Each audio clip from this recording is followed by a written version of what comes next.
Vi har så valgt Illustreret Videnskab som vores webmagasin. Grunden til, at vi har gjort det, er fordi, at vi synes, at Illustreret Videnskab det er et interessant magasin. Jeg synes blandt andet på grund af, at Illustreret Videnskab det har en masse forskellige artikler om diverse ting inden for videnskab, såsom rumfart eller biler. Og den her kombination af viden,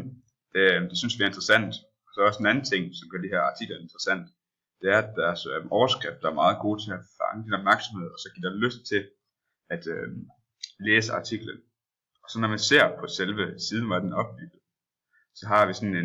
en lille linje heroppe med nogle kategorier på. Og de her kategorier de er så understøttet af underkategorier, hvilket jeg mener gør det nemmere at finde rundt i siden, og også gør det mere interessant, fordi at så kan man få sådan lidt overblik over, hvad siden tilbyder. Og hvis man så er noget specifikt, så er der også et søgesætfelt, som man kan benytte sig af. Og det er så, men hvis også ser på det der negative, vi synes, der er med det her illustrerede videnskab, så er for det første, så har de puttet rigtig mange ads på den her hjemmeside, hvilket gør, at man ligesom får, bliver distraheret for de sådan, normale artikler, som vi burde se, og kommer til at fokusere mere på reklamerne. Og det kan godt virke irriterende i længden, hvis du er inde på sitet i lang tid. Og derfor så mener vi, at hvad det mangler er at kontrollere deres reklamer, fordi at, som sagt så er det meget distraherende, og det tager sådan lidt ud af sit,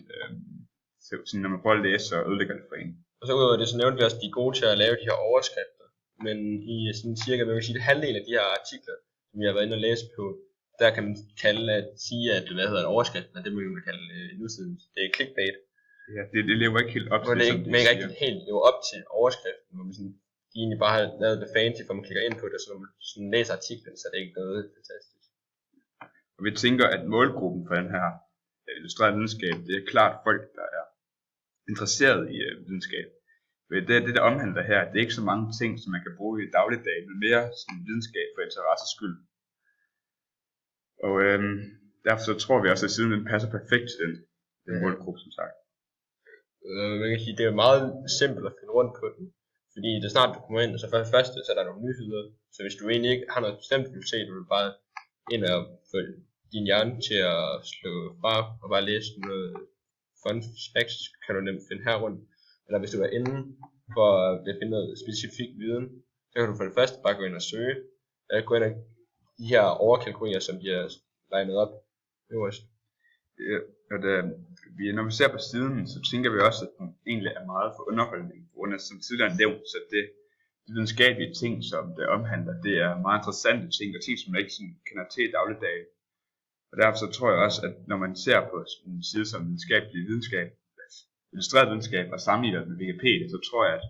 det er del mere interessant at læse illustreret videnskab. Ja, altså man kan sige, hvis man spørger på, hvad dens underholdningsniveau er, så vil jeg sige, at hvis man er interesseret i at lære noget nyt, men som ikke er helt, eller er for tungt at læse, så kan man godt bruge en del timer herinde, da de har rigtig mange artikler, og man kan også se, at i det her helt her til højre, der har de lavet det, der hedder quiz og test, hvilket også er et godt alternativ til ligesom at få, komme igennem en lille test, hvor man ligesom tester sine egne færdigheder inden for videnskab.